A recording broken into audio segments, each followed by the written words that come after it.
question. So the special guest that we have on tonight she is Dr. Viola. She's on obstetrics and she's also a gynecology senior registrar. She's currently on maternity leave following the birth of her second son, or her second child. So, as a son, because she just had a son. So, welcome on stage with us tonight, Viola. I'm sure you're ready for this. Please give her love and clap for her and show emojis, everything. Everyone on social media, on Instagram, Facebook, YouTube, please show our love, and whatever questions you have also, please put it in the comment section. Hi, Viola. Hello, good evening, everyone. You guys are hyping me up far too much. The hype. Thank you. That's lovely. So much. Thank you so much for coming on. Is there anything you want to say to anyone on here tonight before I ask you to say anything you want to chip into what Dr. Babu said? I think Toby was incredible talking about her story, just like Dr. Babu said. It's not, people don't often talk about it. And I think, like we've rightly discussed already, we definitely mix baby blues and depressive postnatal depression. And I think a lot of women feel like, oh, well, it's the blues. But it's not the blues if it's been a month, 2 months, 3 months. That's not the blues. So I think it's really nice to just hear Toby's story, and also culturally as well. I think our culture plays such a massive role, a massive impact in how we perceive ourselves, so how we perceive our pregnancy, how we perceive our labor, and of course becoming a mother and what that means, and becoming a father as well. We also touch on the mental state of the partner as well, because men are going through a whole change as well that I don't think we talk about as much, and I think we're trying to just show some kindness and empathy towards the men, but a lot of the time is that you're not the one who pushed the baby out, you're not the one, but they also do go through a lot. So there's so much that happens, and I feel one society puts so much pressure on women and on couples. I think culture does, and I think we put pressure on ourselves as well. And there's, there is so many reasons and so many things that can cause a woman to become depressive. Of course, we're talking about the psychological, the genetic stuff, the hormones, but actually just our thought process about everything that's gone on can also have such a huge impact. What I was going to say is, I think a lot of what we do antenatally and in the labor room plays such a huge role.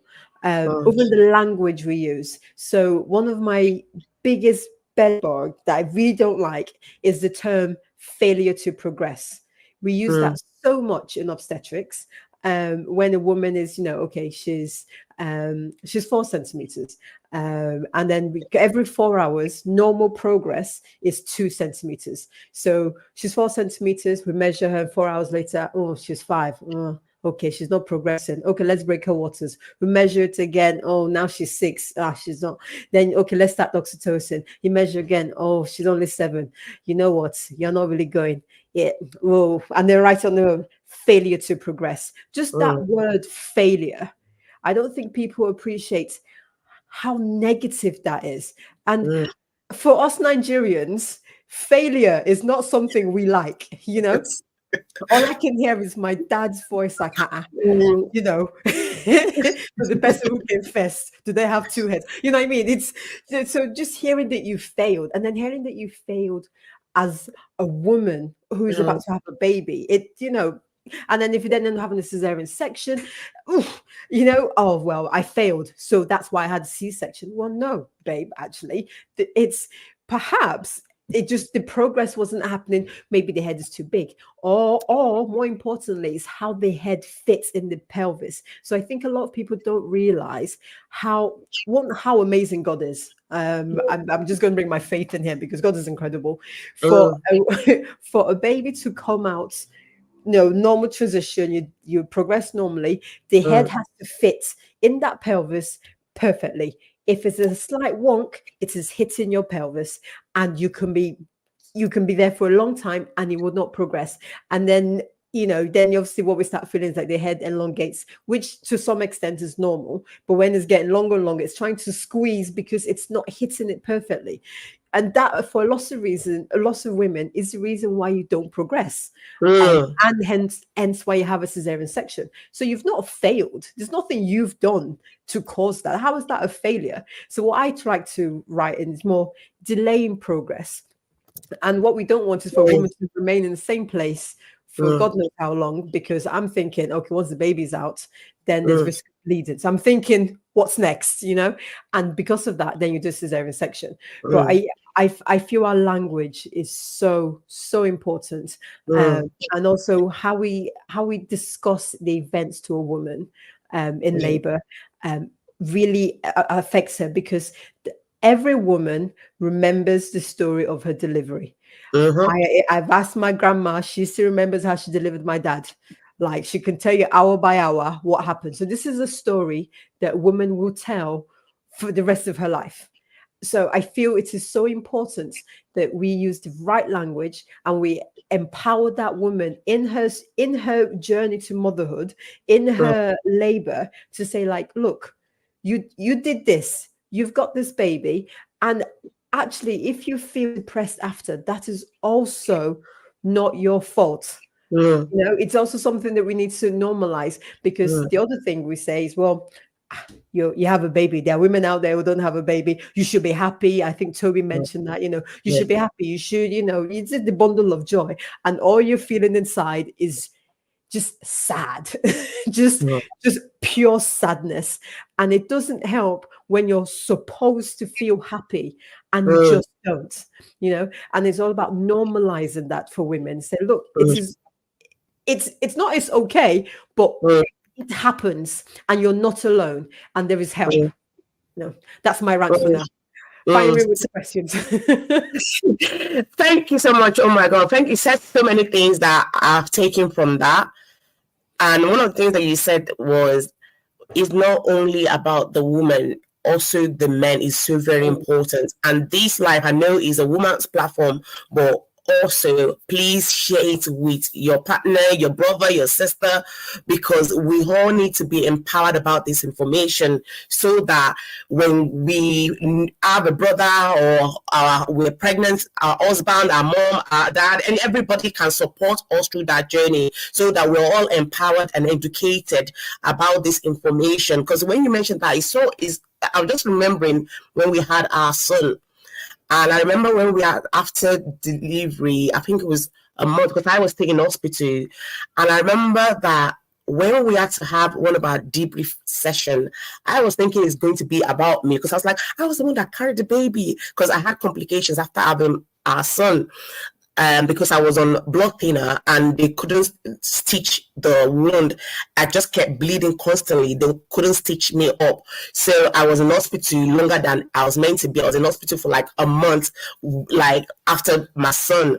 And I remember doing the debrief and I was just there like, okay, I want to let it all out. And my consultant just said, I know you think it's going to be about you, but I would like to hear Yemi's side of things. How does Yemi feel? Because he's seen you go through all this, because most of the time you were under anesthetic, and I want to hear how Yemi feel, because he's seen you 1 minute you're in, because literally, apart from, because I had to have emergency C-section, and apart from when my son was taken out, I was taken back into theater literally 3 times. So adding that, it was 4 times, just because my stitches it kept losing up.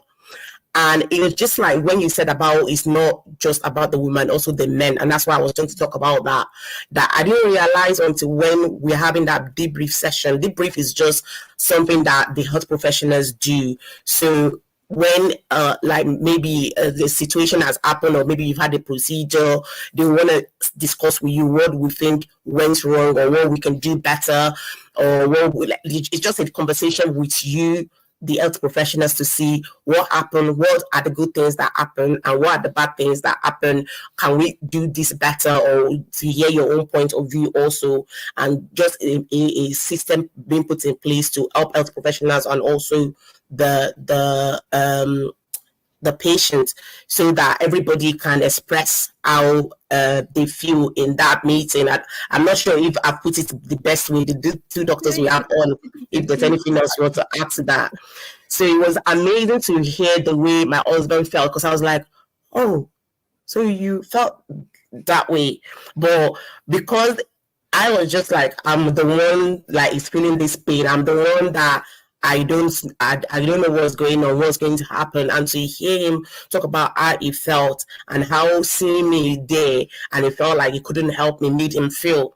It was amazing for me to hear, and just for both of us to be able to heal, and for him to be able to support me the way I want to be supported. And Toby was saying something. I want Toby to say what she was talking about. She was saying can I just add, because it's something I'm passionate about too. The men, it's also high. So 10% from a study in 2010. So that's the same number with women. Very high. The problem with men is that they don't cry. They don't so talk, they just bottle it up and they keep it, and they don't talk, and that kills them. So it's something to be aware of for men. I just want to add that. Absolutely. Definitely. Toby was mentioning that one of the reasons why she felt a failure and was distant from her baby, her son, was because she couldn't breastfeed. I want Toby to talk about it. She couldn't breastfeed her baby. Yeah, Toby. Just before I talk about that, just as Dr. Babu has said, I remember I was also invited for something. I'm really passionate about it as well. It's really the men. I think the more of the, because just like when you're raising a girl child, you tell her this is how to sit, this is how to talk, this is how to stand.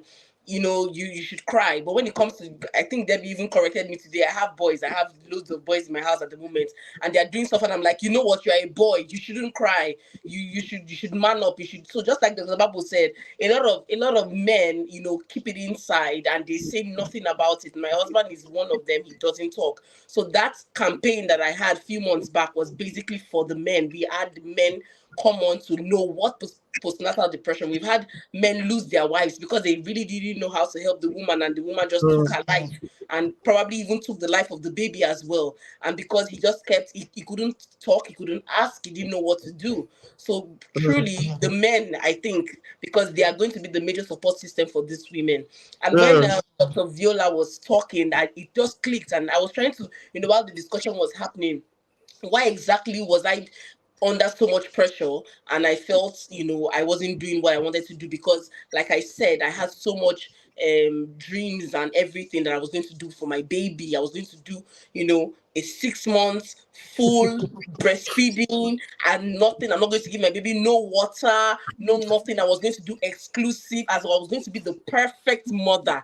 And my baby comes, and I am putting my baby to breast, and milk wasn't coming out. For like 2 weeks, I was frustrated, I was angry, I was irritated, like I have failed as a mother. And my husband was told, oh, go and get Nana. I told him, no, you're not going to get baby food or formula for my child. I must be the one to, breastfeed my child. I must not, like, what is wrong with you? We were always fighting. We were always at loggerheads because I'm thinking something else, and he's thinking instead. But my friend, you can't make the baby hungry. The baby has to eat. And I was like, oh, I needed to breast. So yes, when she mentioned it, it just clicked. I said, yes, that was the major frustration I had. I was so angry, and I felt this baby is being unfair to me. You don't want me to perform my duties as a mother to you. My husband, and then my mother-in-law made it worse. She was there to help me, no doubt, but she kept saying, if you can't understand, Please interpret what you meant. But she kept saying, put the baby to breast, and I was in pains because I wasn't lactating. I wasn't lactating at all. The baby was put to breast, no doubt, but I was having, soreness around my breast, and I just felt like I had failed. Like I had failed, and I kept, doing things. In fact, at some point I would hide in the room trying to give the baby formula, because the baby would cry and cry Oh, and cry. It babe. was hungry. It was a messed up time. I would not lie. I was angry. At some point I told my husband, tell your mother to leave my house, because if she doesn't, whatever is going to happen. And it's like, why are you like this? She's just trying to help. I'm like, she's not helping. And okay, what help do you need? I don't even know. I just know that it's not what I need. But like she said, we put so much pressure. Society puts So so much much, pressure on so us. much. I just want to Everyone, hug you. Like, I just want to, everyone know. Every like, time I remember, I get really emotional, and I wish oh, my babe. husband understood. At some point, I'm like, oh, my husband would just say something is really blunt. I say, hello, I'm an engineer. I'm not a doctor. I don't know. I cannot understand. And I got angry with those things. Like you said, people say very hurtful things to women, and thinking that they're trying to make you, own up to the situation. Why are you not happy? You are ungrateful. You are not thankful. And even during the childbirth as well. The doctors I don't know, probably here, the ethics around doctors, they know how to either say things, or that she said, oh, it's not progressing. It's not progressing. If they said it wasn't progressing, probably I wouldn't even understand back then, because I was, but the way they say it, where I'm from, they're so blunt. They just say it like that, and you are so scared. You feel like, you have just feel general, like this is not what I expected, and this is not where I am. So I think, yes, like she said and he said, the pressure, so much pressure, it actually leads to those things. And that was our topic for that seminar, baby blues. What's the difference between baby blues and postnatal depression? It's just, this happened for weeks, for months. I didn't even know. I think the moment I began to really enjoy that I was a mother to my first son should have been maybe when he was like 6 months or 7 months. And that was when he started, I started giving him proper food, because I'll be there for, like, I can know, like, now she was saying something about breastfeeding. Right now, I will tell any woman, if you cannot breastfeed, if it's his formula, please go ahead. Yeah, Give that baby formula, because I will be sitting, Deborah, no jokes, I will sit for hours making sure that baby was fed. I will be there 4-5 hours, like, and this baby he's a boy. He was hungry, and I wasn't producing enough. But I'm like, say, you must eat. You understand? yeah. You not eat. Even the language you use on yourself, Toby, is that you must. It's so harsh. It's so harsh. Very harsh. I feel. I mean, we always say, they used to say breast is best, but actually fed is best. Just feed your baby. It doesn't matter whether it's from your breast or whether it's formula. Just feed this baby. I think also when we have preconceived ideas of how things are going to go, I think that's probably my major opposition I come against our is come in with this birth plan. It is beautiful. It is laminated. This is how it's going to go. And I'm trying to say, I'll read it, because for me, it's important to read this birth plan, because the woman has spent time making it. It helps me understand her. But it's also important to know that things, this is life. Things don't go according what we're going to try as much. But the aim, what I always find much easier, the best plan is, I just want to be safe. I want my baby to be safe. I want to enjoy the experience, because that's the other thing. Because I think a lot of my colleagues, or even me when I was much younger, my ethic at work was safe mother, safe baby.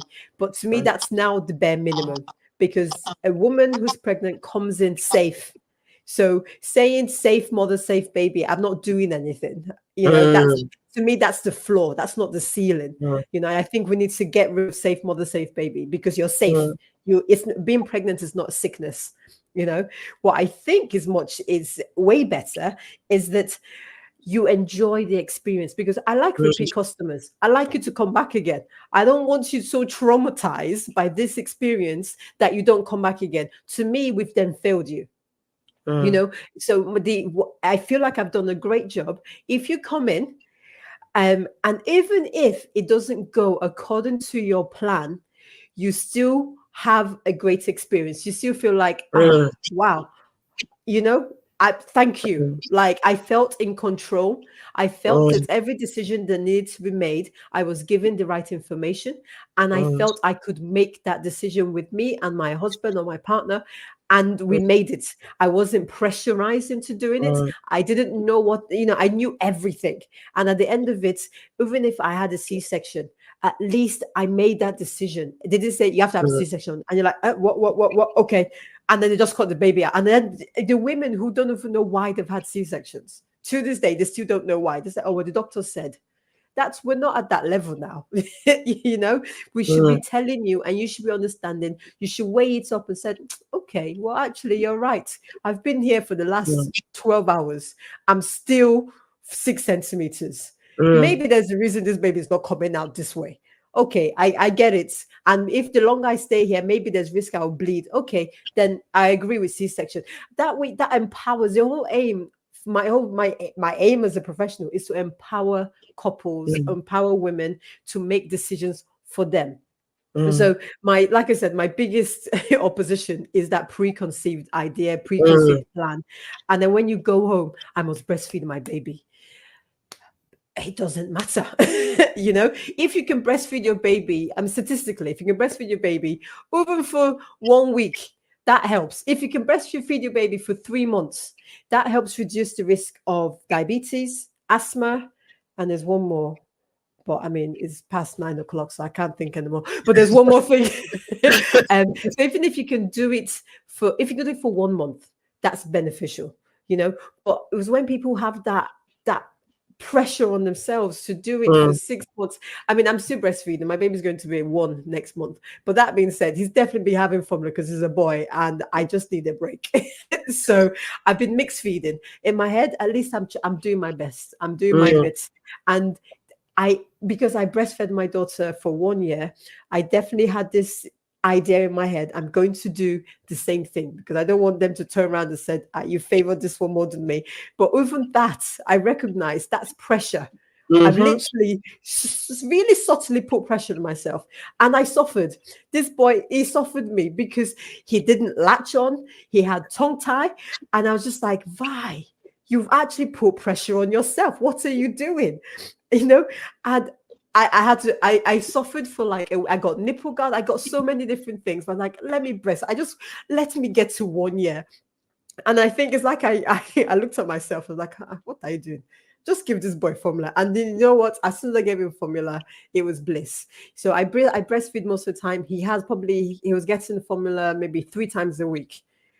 So it wasn't exclusive breastfeeding, but do I get a gold star for exclusive? Who cares? Who knows? You just, sometimes we need to just take a step back and just zoom out.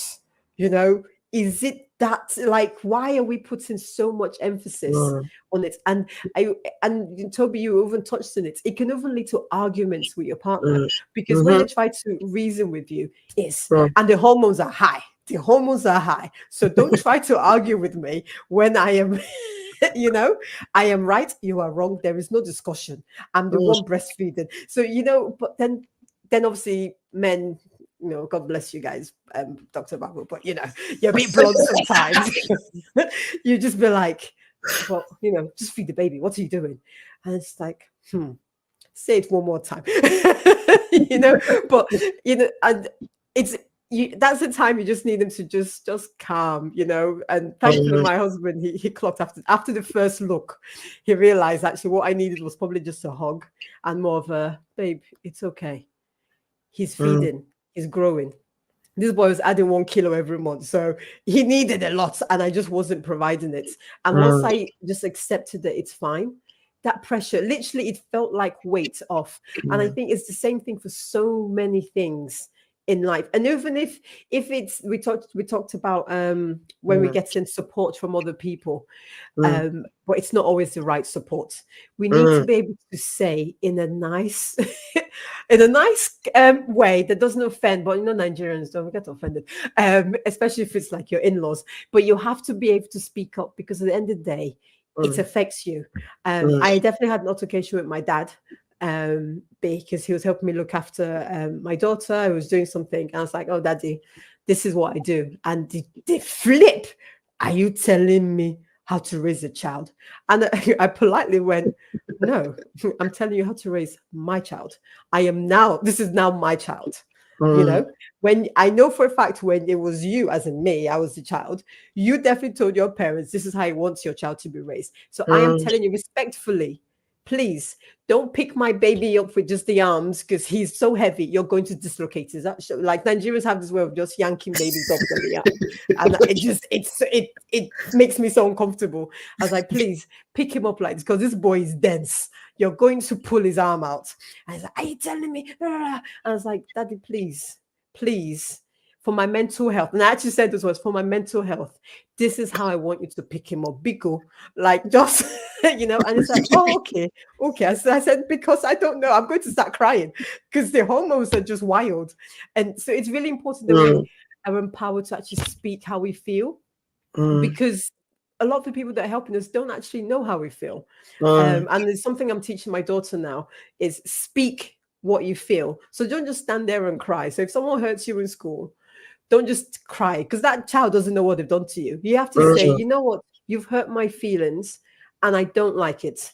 And then you can cry, but at least they know why you're crying. And it's the same thing in, you know, but that being said, postnatal depression, sometimes we don't know why we're crying. We're just crying, you know, and that's also okay. We just need to say, I need a moment, you know, and also we also need to know how to utilize the help we are getting. And if it's not the right help, please just move along, you know.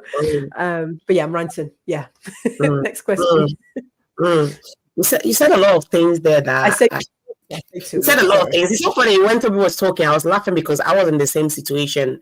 I wanted to breastfeed because I felt like a lot of things were out of my control throughout pregnancy and when my son was born, and it was losing, like literally they were coming to the house every day because already I felt like I've been in the hospital for a month and everybody has bonded with this baby, and I'm coming now, I've not bonded with the baby, so I was already in my head I want to breastfeed.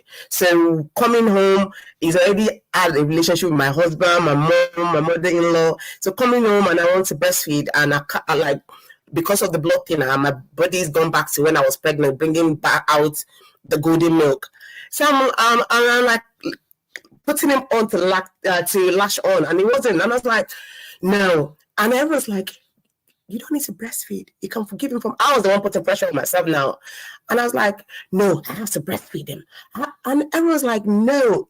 Like literally, their professionals were coming to my house every single day to weigh him, and it was just losing weight and losing weight and losing weight. It comes to a point that I had to then, like, you know what, this is not working. So my question then to you, Dr. Viola, is why do some women feel hesitant to seek for help, especially for postnatal depression? Dr. Barbor, you can also, if you anything you want to chip in for mental health issues, because I know you're the first people the women see going in, and after you're the first person. Viola. I'll start, and then Dr. Barbor can. From what I think is because women don't realize that this is abnormal, or they don't know that they're actually depressed. They don't even know it's a thing, you know. And I think a lot of people do confuse it with baby blues because that's almost normalized. Oh, you will be, you know, the crash of the hormones, you will feel a bit low. So they normalize that and feel like, well, that's okay. I think that's one of the main reasons that they don't even know that this is a problem.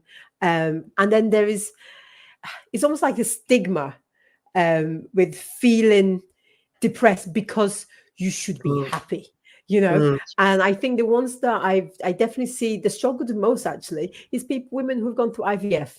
So this is a baby that, you know, you've probably tried years to have, you know, or miscarriage. So the miscarriage, and you finally have this precious baby, and they're saying, well, you should be happy. You know, everyone feels like, you know, you've got your rainbow baby. You should be, you know, jumping and skipping and, you know, just going down the road of being the happiest person in the world. And you are not. And it's, how do you tell people that finally you have this baby you've prayed for so long, for years, and you are down, you're depressed, you're unhappy, you're always about killing yourself, or you're thinking about leaving the baby and going out, because that's we've had a recent case of that. It's happening. It's actually happening, Or there's one recently, a woman has had the baby, and she's so depressed. She's left a suicide note, but she calls the police and says, "I've left my baby alone at home. Please look after my baby." And then, so I think, and this is a woman who had gone through, I think, about 10 years of infertility. So it's almost like you've gone through this, but you are down. You're really your lowest of lows.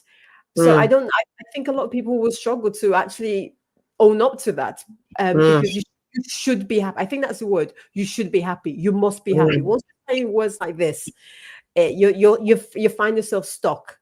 And then it's also knowing, who do you talk to? Who can you talk to? Most of the time it's your partner, because a lot of the men don't even know if this is normal. If it's not normal, they don't know how to help. They don't know what to say, what not to say, because if I feel like if they say something, it'll trigger her. If they don't say something, it'll trigger her. Like, not saying something comes across as you don't care. Saying something, oh, it's the hormones. So the men are just confused. So, but they're actually the main people to help, because they've known this woman beforehand. They've known her. They know her more than any of us professionals. So if the men are even empowered, the woman doesn't know who to ask. They end up in a vicious cycle. So I feel that's one of the limitations of or the reasons why women don't seek help. Dr. Babu, please continue. So I agree. And I would say anecdotally, I've seen that the culture does affect quite a lot. So in my experience, I've found that the Caucasians, for example, are more likely to ask for help than those from Black or Asian background. And there's something about being strong and, trying to beat things against all odds. And sometimes they say, "Oh, I went through worse, why am I, this is just, I should be able to go through this." So the culture that we have limits us from seeking help. And yes, I agree, the knowledge is lacking, the ability to have conversations openly is lacking, but our culture, I think it's a big one. Someone asked in the sorry, before you go on, Debbie, I think one other thing is actually shame. Like we've mentioned, like basically, I don't want to ask for help. It will feel and look like I have failed, and I don't want to be seen as a failure. Shame is also another reason why people will not ask for help. Shame is another reason why someone won't, just like everyone is saying, "Oh, Toby, you're so bold for sharing your story." And I'm wondering, probably because of my personality, I'm an open book, basically. So probably some people might be like, "Oh, I don't want anyone to know that it's such a stigma, it's stigma. No one wants to be stigmatized and say, oh, she gave birth and then she lost it or something. It's a shame or disgrace on the family or something." So that's one of the major reasons I think people will not want to ask for help. Which is actually ironic. Anyone who is able to speak up and ask for help, I always feel like that's a strong person. It takes a strong person to actually physically ask for help. Somehow, in our head, we've seen asking for help as a weakness, but actually it's a strength. You're like, what? I'm struggling. I need help. Anyone that's ever asked me for help, I'm like, wow. It's so I think we need to empower asking for help, because it's a great thing. It's a strength, not a weakness. You need help. That's so true. So true. I'm hearing feedback. I'm not sure why we're getting. I think it's Toby. So somebody asked in the comment section, Dr. Babu, I don't know if you want to answer this question, says, are there signs for partners to watch out for when the wife is pregnant, and can postnatal depression be prevented? I think you touched on it a bit before. Yeah. So, and just like I said, the symptoms of depression are quite evident. So low mood, low energy levels, lack of ability to enjoy things, then other symptoms like poor concentration, thoughts of killing yourself, poor sleep, eating too much. Those, if you see those kind of changes, then it's worth exploring exploring things further. There are two questions to ask. So instead of going to see a doctor is the gold standard, because they have they have things that they can check off and say, oh yeah, this she meets the standards or he meets the standard. But for yourself at home, two questions you could ask is, over the last 2 weeks, have I felt down, depressed, or hopeless? Next question, over the past 2 weeks, have I had little interest or pleasure in doing things? If the answer to both questions is yes, then go and see your doctor. It's just it's important to say that. Which other question was prevention? You can't prevent. You can put things in place to help if you know that there are risks, right?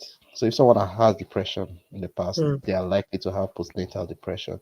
The family history of postnatal depression, they might. So putting things in place, watching very closely, making sure they rest, making sure they have the right support helps with the risk. It doesn't, you can't prevent anything, but you can help make things better and reduce the impact of the illness. So I like the fact that you touched up on what the things that we can do to minimize postnatal, like the risk. Do you want to elaborate more on that? Because that's one of the questions. It says, for women planning to have children, what steps can they take to minimize the risk of postnatal mental health issues? It does depend on the issue. So, like I said, if you had bipolar or schizophrenia or psychotic illness in the past, then you are likely to have postpartum psychosis. In that case, so if you had bipolar, for example, you want to be starting on a mood stabilizer as soon as you're during the pregnancy, or as soon as the child comes. That's or starting on an antipsychotic medication, for example, just to prevent it. Some would need antidepressants if, for example, it developed during depression. So those things are, I think that's more medical. But for the thing you can do as a partner or as a woman, you could get the right support. Just say how you feel. Thank you, Dr. Val. I'm going to steal that. Express the way you're feeling and just say, listen, I'm not sure what to do with this, but this is the way I'm feeling. And we try. Men are not, we do try to help, So if you listen, I'm struggling, don't bite his head off. Just say I'm struggling. And he'll most likely ask, how can I help? Take the baby, or give me some time alone, or there are things that it's support. It's different people will have different ways that will help them, I'll say. I'll share what my husband and I do, but we do this just as general throughout our marriage. And we have something called DCs, deep conversations, and we have it every night. And it's DCs. It's a safe space where we just say how we feel without judgment. So sometimes it's a bit ridiculous, but it's fine. It's how he feels. To me, sometimes it could just be really selfish, but it's how he feels. And it's really important that there is a safe place to have that discussion, because it's also important for him to express, because this is when we had Harper. There was no issue. I was fine. There was no problem. But actually for him, it was such a huge change, because we got married, we had the baby, we moved house. It was all very quick, all within a year. And he had to go from boyfriend, fiance, husband, father. And I had to recognize that, okay, even though I'm going through so much, he actually is going through a lot. It's important to recognize that he also needed some TLC. He also needs me to ask him, even though I'm not breastfeeding, so I'm not sleeping because I'm waking up every 2 hours and I'm seeing him having the best sleep of his life, and then he's still telling me that he's tired. But I realize he's tired because there's so much going on in there, because he's trying to the transition from being a single man, a bachelor, not, he doesn't, if he can leave his shoes here, he can leave his towel here, and there's no one going like, doing. Suddenly he has a wife, he has a child, and he has all this responsibility. So he's trying to navigate all this stuff. And I realized that I needed to give him time to process this. And by doing that, he was then able to then be there for me as well. So it's just going full circle in saying that we also need to be there for our husband. I know we women, we definitely feel like we feel a bit entitled, and rightly so. At the end of the day, we've carried a human being for 9 months. We have pushed, or we have had an operation, a major operation. So much has happened to us. So I do feel our entitlement is warranted. However, we also cannot negate the men are going through so much as well. And just because they're not physically doing as much as we are, that it's not a competition. My tiredness is not better than your tiredness. We're both tired. It's about being able to respect each other, because once there is respect, once there is understanding, then we can, we can support each other much better. We can become parents. At the end of the day, we're trying to raise a human being. We're trying to support this new life, and we can only do that effectively if we're okay ourselves, and we can only be okay ourselves if we are supporting ourselves. That's what I was going to. Thank you so much. We have it every night around 10:30. It's going to be 10:30, so we have to let you go soon. So just a few more questions, maybe 2 more questions. I'll see in the comment section if there's any before we start to round up. And any of the speakers can answer this. So how can new mothers balance self-care with the demands of a newborn, especially if they are experiencing mental health challenges? Well, it depends what self-care. I mean, it's a whole new trend going on right now. Self-care is not necessarily having a bubble bath. To me, self-care, Dr. Fam is laughing. It's true, because a lot when you say self-care, people are like, oh, let me just have a bath and chill, get a pedicure. To me, self-care is doing the things that I need to do so my mind can just rest. So sometimes self-care is actually doing the washing up, because it is constantly playing on my head. So I think that you have to identify what your self-care is. That's the main thing. What is your self-care? Because someone's self-care is not going to be yours. And I think we're all trying to fit this. I need to look after myself, therefore I can't look after the baby. Sometimes my self-care is actually just forgetting the washing up and holding my baby, and just being like, I know I need to hoover, I know I need to wash the clothes, I know I need to cook dinner, but you know what, we're getting takeaway. The debt in the floor, it can stay to tomorrow. I'm going to put my feet up and I'm going to hold my baby. So self-care, one, is different for people and is different day by day. So I think we just need to be kind to ourselves. That's the main thing. We need to be really kind to ourselves and understanding. It's no one is a gold star if your house is immaculate and your baby is fantastic, but you are shattered, because at the end of the day, you're the person who is looking after your baby. You need to be in your best shape. So even if your house is, I'm saying this even though my house is immaculate, so I'm saying it because I say this to myself, because I think I've definitely got borderline OCD, but there are days when I want to meticulously do everything and I'm just tired, and I just want to just chill with my baby. And that's when I check myself and said, are you getting a gold star for who? Because I hoover my house twice a day. Like I'm very clean. But are you, who cares? Really? Let's zoom out. Zoom out, because I say this thing about zooming out the world, because we get so fixated on our day-to-day. We get so fixated on our life. And sometimes you just need to zoom out. This is a whole earth, where you're in London, you're in Liverpool, you zoom out a little bit, you're in United Kingdom, you zoom out, you're in Europe, you zoom a little bit, you're in the earth. Like, it's hovering. That is it going to be that life changing to the entire world? It isn't, but giving your baby that is, you know. And sometimes the other things I do for my self-care, I just need to go to the gym. That's for me. It's not, I'm not even trying to queen snap back, because I think that's unnecessary pressure as well. Trying to be who you were. You're not who you were. You're a mother now. You've elevated your position.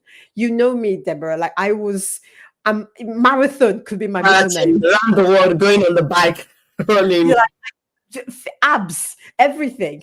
But you know what? I'm a mother, and I don't need to be who I was, because I'm a much better person now. You know, I'm going to the gym because actually I just need that 1 hour to myself. You know, and that's where, you know, if breastfeed, give the baby a bottle, please go to do what you need to do, get your 1 hour to be you, so you can then feed and be there for your entire family. So it's just taking the pressure off. I think we just need to take pressure off ourselves over everything. Your house doesn't need to be clean. You know, you don't have to wash everything. Just relax. You know, and just decide what is self-care for you on that day. I don't know if that's a great question. I would just add on top of that, you know, don't do things because you've seen it on Instagram.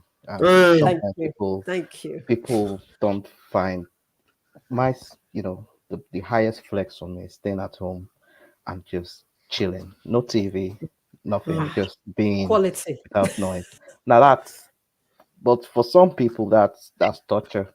So it's, you know, you need to know what works for you. And another thing that can help is blocking out time. So you know that this is the time for cleaning or washing. At least that's how I do it. I can't do everything at once. I know women have more special powers, and they are able to be on the phone cooking and then doing cleaning. When I'm cleaning, I'm cleaning. When I'm doing this, I'm doing that. You know, it's choosing time for different activities, I think, can also help balance. Thank you so much. And somebody also put in the comment section saying self-care should be kindness, not selfishness. Yeah, that's so true. That's nice. Yeah. So another question that I have here is I think you've answered that question before, Dr. Barbor. They have answered the question. Can you share? It says, can you share successful story of positive outcomes from mothers who have overcome postnatal depression or psychosis? Dr. Barbor. I was expecting this, but I need to be careful as well, because patient confidentiality is paramount. So I won't give any personal stories of people I've met, because you might be able to recognize them. But I would say that people recover. Like I said, it's well, maybe I didn't say it, but of all the psychotic illness, because that's my specialty, postpartum psychosis is the good one, the one people actually recover from without any, you know, they don't have any other sequel. They just have that symptom, get better, get treated, and you know, they go on with their life. So depression as well, that's a bit more, you know, difficult, because not just one treatment, it's talking therapies, it's antidepressants. Some people don't want antidepressants because they're breastfeeding. But most I've seen, of all the people I've seen, all of them have recovered from postnatal depression and postpartum psychosis as well. I'm not sure if Dr. Barbor has anything to add to that as we round up. No, I think, patient confidentiality. In my excitement of chatting, I'll probably end up saying something. But I would I would say what Dr. Barbor said. People do recover. People do recover. I can't say, because I know some people are watching. So people do recover. There's lots of good stuff out there. Oh, thank you so much, everyone. Let me just check on YouTube that we don't have questions. I think I've covered everything on Instagram. Thank you so much for coming on and giving us your expertise, knowledge, and also being practical, sharing your personal experience, and also just being yourself. Thank you so much, and it's nice to have you on here. Is there anything you want to say before you go, Viola and Dr. Babo, in rounding up? I think I've said enough. I think we've covered it all, really. I think the summary would be take the pressure off yourself. Look after your partners, men, women, look after them, because they will look after you. And you're not, if you're feeling down, you're not alone. It does happen. It's common. And seek help. Ask for help. Ask for help. Bloody hell, just ask for help. It is okay. It is actually, it is a strength. It's a big flex to ask for help. So please ask for help, because people do want to help. That's it. Yeah. For me, I would say, so we've concentrated a lot on the men and the women. There's a child in this as well, so you need to get help quickly, because they are little, but there are consequences if things are not well taken care of. So get help quickly, and I think you'll be fine. That's it for me. Thank you. Thank you very much, and thank you for everyone that has joined into their night, and see you again very soon, and have an amazing evening. Thank you. Bye. Bye, everyone. Bye. Bye.